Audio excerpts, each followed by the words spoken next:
충격적인 일이 벌어졌습니다. 패스트푸드의 중심지였던 미국 뉴욕에서 사람들의 식생활이 변하기 시작했습니다. 병들어가던 일상이 멈추고 건강을 되찾는 놀라운 변화가 일어났습니다. 그리고 그 변화의 중심에는 뜻밖에도 한식, 바로 한국의 반찬이 있었습니다. 도대체 어떻게 이런 일이 가능했을까요? 사연 시작 전 구독과 좋아요 부탁드립니다. 저는 뉴욕 퀸즈에서 영양사로 일하는 에밀리 브라운입니다. 10년 전 건강한 식습관으로 사람들의 삶을 바꾸겠다는 열정을 안고 이 병원에 왔어요. 하지만 현실은 제 이상과는 너무나 달랐답니다. 그날도 여느 때와 다름없이 상담실에서 제 앞에 앉아있는 환자를 보며 한숨이 나왔어요. 제임스 씨는 당뇨와 고혈압으로 3개월 전부터 제 식이요법 프로그램을 따르고 있었지만 혈당 수치는 오히려 더 나빠져 있었죠. 에밀리, 난 정말 노력했어. 당신이 준 식단표대로 했다고. 제임스 씨의 목소리에는 체념이 묻어 있었어요.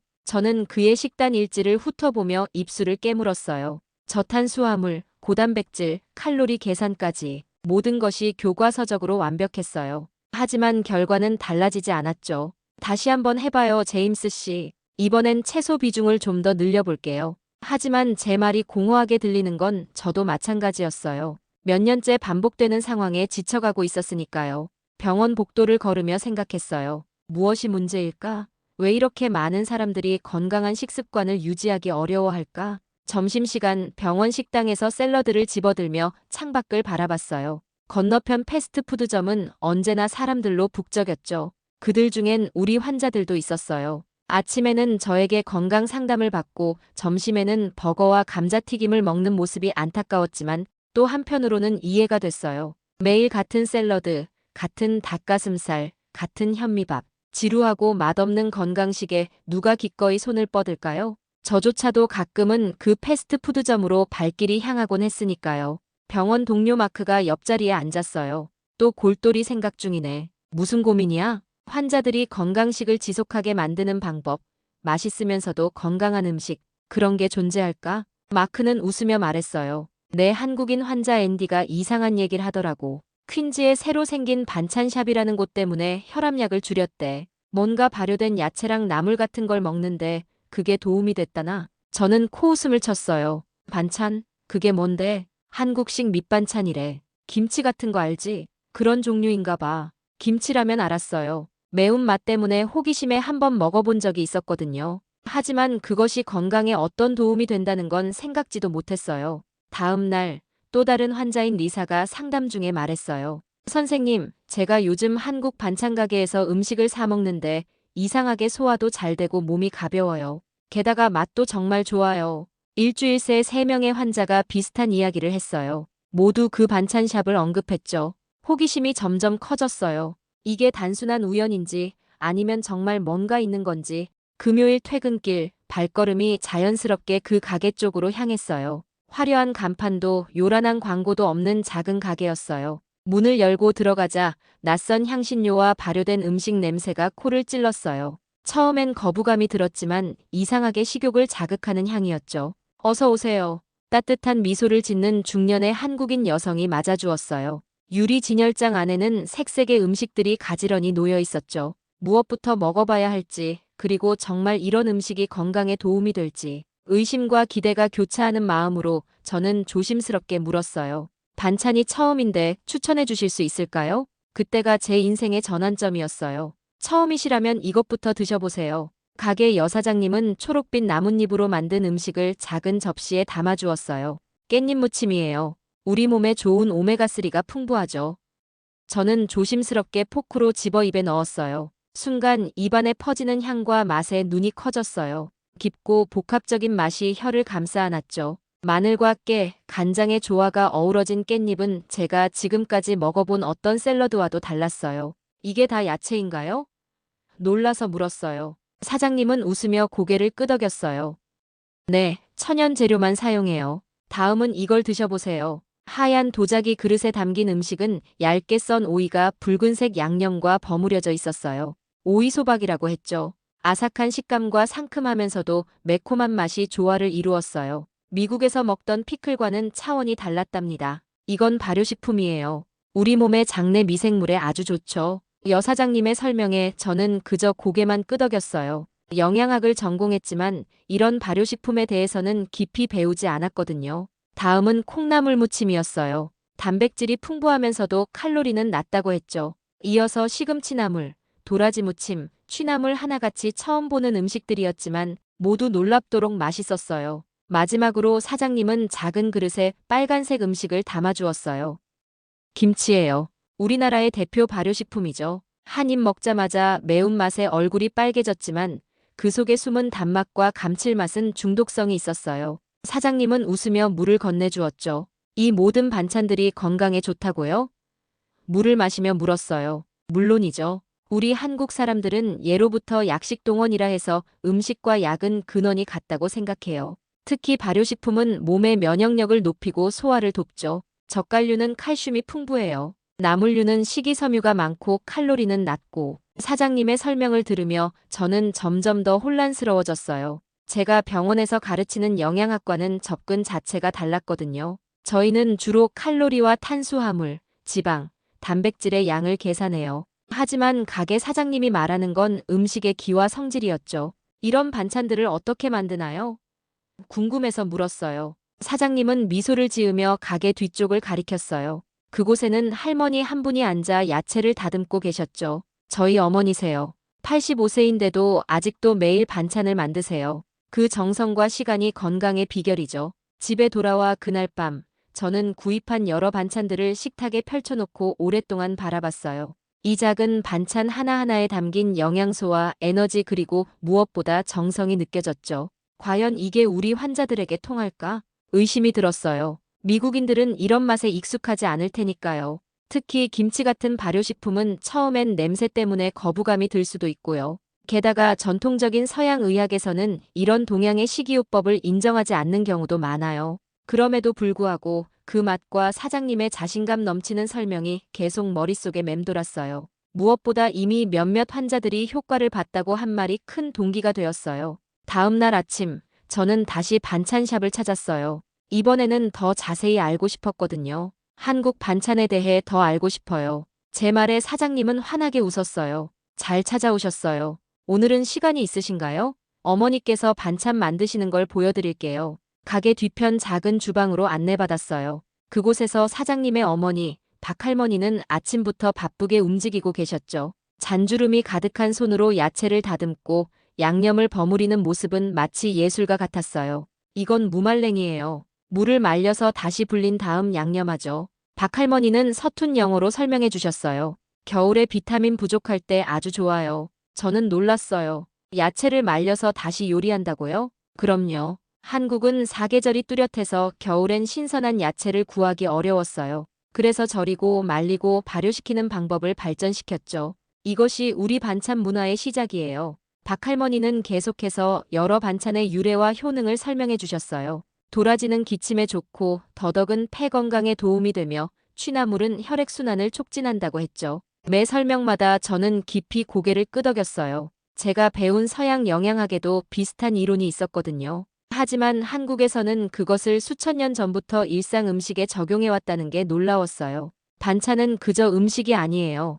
우리의 역사와 지혜, 그리고 생존의 방식이죠. 한국 사람들은 밥심으로 산다고 하지만 사실은 반찬심이라고 해야 맞을 거예요. 박할머니가 갑자기 제 손을 잡으셨어요. 그 주름진 손에서 따뜻함이 전해졌죠. 반찬은 약이에요. 진짜 약. 내 손자는 미국에서 태어났지만 내 반찬 먹고 자랐어요. 한 번도 크게 아픈 적 없어요. 그 말에 깊은 울림을 느꼈어요. 약이 되는 음식, 그것도 맛있는 음식이라니. 제가 그토록 찾던 해답이었어요. 하지만 동시에 제 안에서는 의문이 솟아났어요. 내가 지금까지 환자들에게 가르쳐온 영양학은 무엇이었나? 단순히 칼로리를 줄이고 지방을 제한하는 것이 최선이었을까? 그날 오후 저는 병원 도서관에서 한국 음식과 발효식품에 관한 논문들을 찾아봤어요. 놀랍게도 최근 연구들은 김치와 같은 발효식품이 장내 미생물 다양성을 높이고 면역력을 강화하며 심지어 특정 질병의 예방에도 효과가 있다고 보고하고 있었어요. 내가 이런 중요한 연구들을 어떻게 놓칠 수 있었을까? 자책감이 들었어요. 하지만 동시에 새로운 가능성에 가슴이 뛰었습니다. 저녁에 집에 돌아와 냉장고에서 어제 사온 반찬들을 꺼냈어요. 빨간 김치, 초록의 시금치나물, 노란 단무지 색색의 반찬들이 제 식탁을 채웠어요. 그리고 처음으로 밥을 지어봤죠. 쌀을 씻고 물을 맞추고 전기밥솥의 버튼을 누르는 동안 저는 생각했어요. 이 모든 것이 단순한 음식이 아니라 생명과 시간을 담은 문화라면 그동안 우리가 놓치고 있던 건강의 비밀은 아닐까? 병원 식당에서 샐러드를 집어들며 문득 그것이 얼마나 단조롭고 생기 없어 보이는지 깨달았어요. 담백한 닭가슴살에 올리브 오일 한 방울, 레몬즙 약간, 이것이 제가 환자들에게 권하는 건강식의 전부였죠. 오늘도 같은 메뉴네.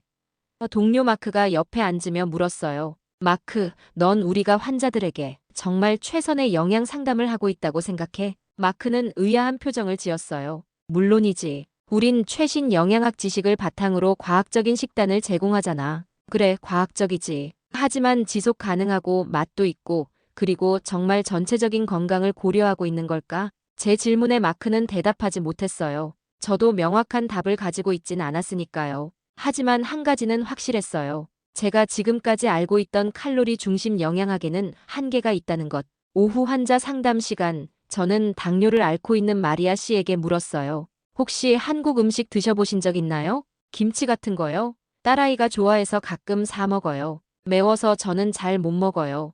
혹시 오늘부터 2주간 제가 드리는 한국식 반찬을 식단에 포함시켜 보시겠어요? 물론 기존 약은 계속 드셔야 해요. 마리아 씨는 의아해하면서도 동의했어요. 그녀 외에도 5명의 환자에게 같은 제안을 했죠. 모두 호기심에 혹은 그저 제 열정에 이끌려 동의했어요. 저녁 반찬샵에서 6종류의 반찬 세트를 주문했어요. 가게 사장님께서는 제 계획을 듣고 기뻐하며 특별히 저염 버전으로 준비해 주었죠. 영양사 선생님이 우리 반찬을 이렇게 활용해 주시다니 영광이에요. 집에 돌아와 컴퓨터 앞에 앉았어요. 스크린에는 제가 작성 중인 보고서가 띄워져 있었죠. 한국 전통 발효식품과 만성질환 개선 가능성에 관한 예비 연구라는 제목이었어요. 하지만 손가락이 키보드 위에서 멈췄어요. 내가 지금 무엇을 하고 있는 걸까? 충분한 과학적 근거도 없이 환자들에게 새로운 식단을 권하다니 자괴감이 밀려왔어요. 지금까지 당연하게 여겼던 모든 것들이 흔들리는 듯 했죠.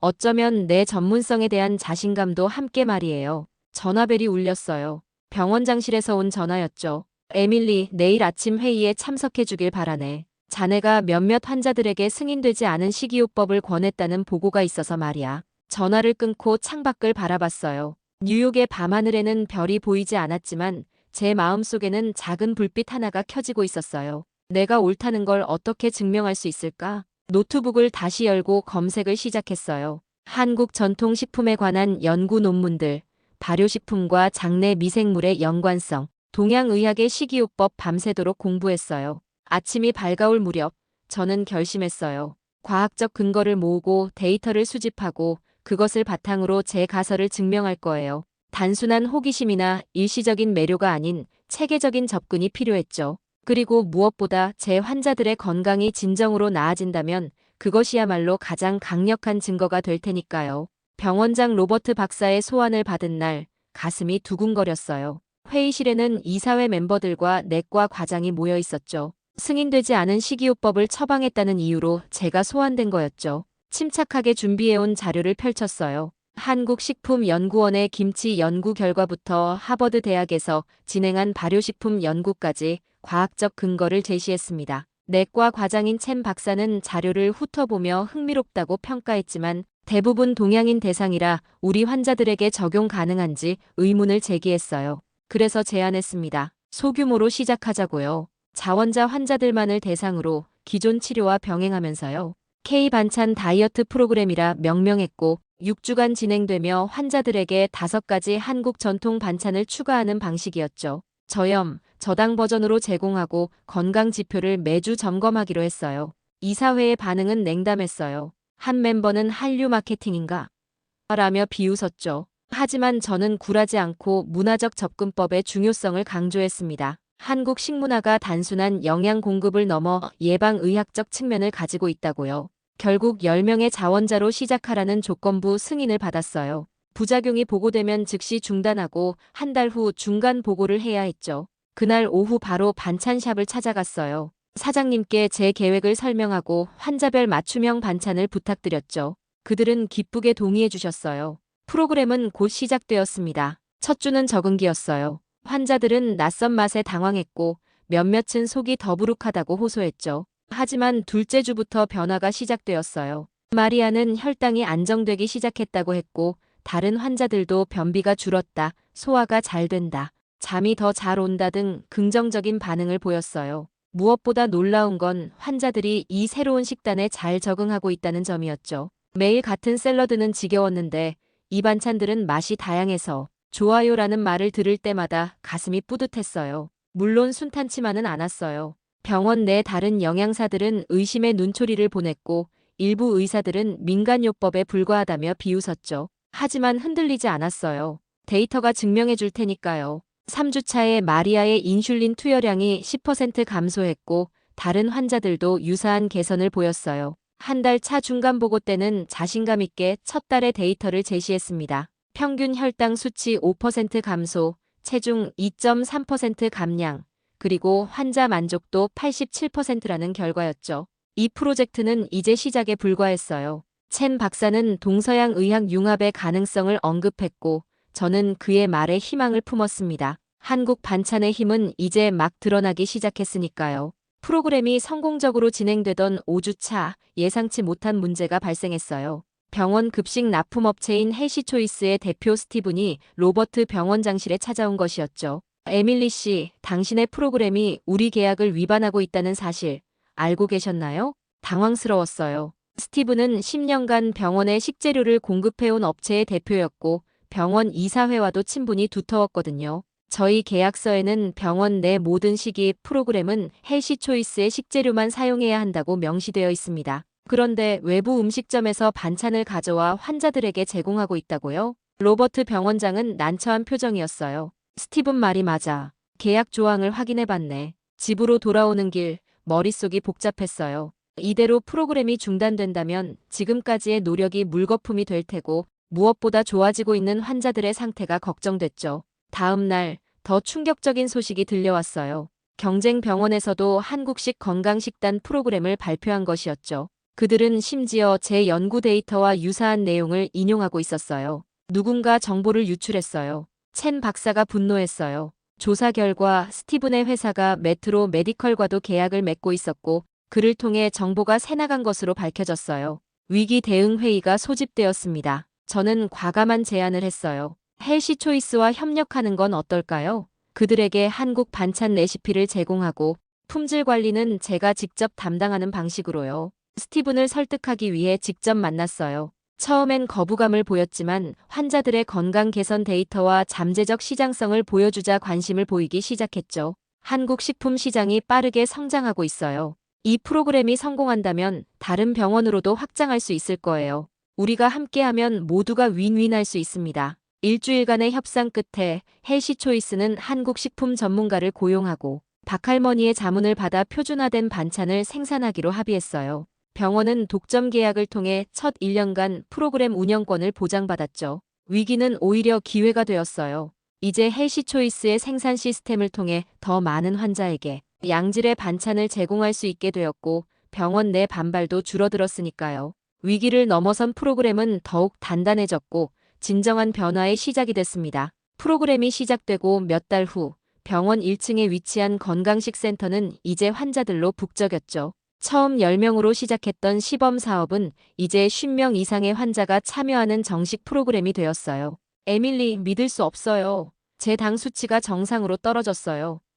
마리아가 기쁜 목소리로 말했어요. 그녀는 이제 인슐린 용량을 30% 줄일 수 있게 되었죠. 병원 식당은 변화를 맞이했어요. 단순한 샐러드와 구운 닭가슴살 대신 이제 환자들은 다양한 나물과 발효식품을 선택할 수 있게 되었어요. 가장 인상적인 결과는 환자들의 건강 지표였어요. 6개월간의 데이터를 분석한 결과 프로그램 참여자들의 평균 혈당 수치는 15% 감소했고 콜레스테롤 수치도 12% 개선되었어요. 특히 당뇨병 환자들의 약물 의존도가 평균 20% 줄어든 것은 의학적으로도 큰 의미가 있었죠. 이 데이터는 정말 인상적이야. 첸 박사가 제 연구 결과를 검토하며 말했어요. 학술지에 투고해보는 게 어떨까? 첸 박사의 도움으로 저는 동서양 영양학의 융합, 한국 발효식품의 만성질환 개선 효과라는 제목의 논문을 작성했어요. 이 논문은 의학 저널에 실리게 되었고 많은 의료인들의 관심을 끌었죠. 물론 모든 도전이 해결된 것은 아니었어요.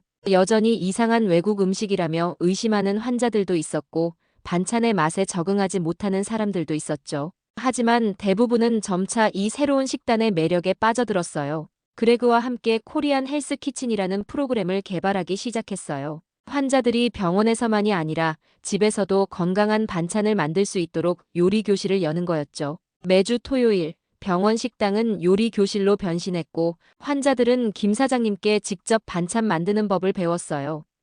발효의 비결은 시간과 온도예요. 김 사장님은 환자들에게 설명했어요.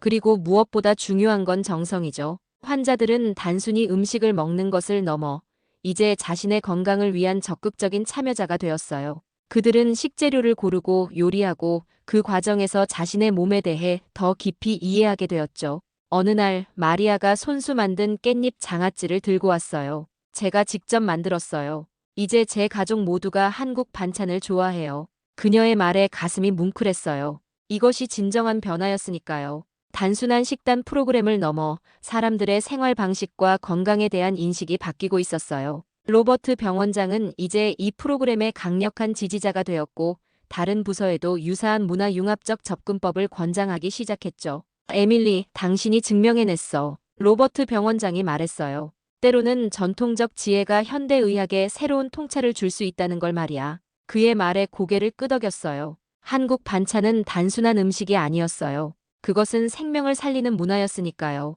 프로그램 시작 몇 달 후, 저는 뉴욕 치유식 연구소라는 작은 연구 공간을 마련했어요. 병원 일을 마치고 저녁마다 이곳에서 한국 전통식품과 현대 영양학을 접목하는 연구를 계속했죠. 연구소 책상 위에는 한국에서 가져온 책들과 논문들이 가득했어요. 발효 미생물의 면역 체계 영향부터 한국 약초의 항염증 효과까지 서양 의학적 관점에서 한식의 효능을 증명하는 작업은 끝이 없었습니다. 밤늦게까지 한국 전통식품에 관한 영상을 보며 공부했습니다. 김장 문화부터 시작해 된장과 고추장 만드는 법, 나물을 데치고 무치는 방법까지 모든 과정에는 과학적으로 설명할 수 있는 지혜가 담겨 있었어요. 제 환자들은 이제 단순히 무엇을 먹을까가 아니라 왜 이것을 먹는가에 관심을 가지기 시작했어요.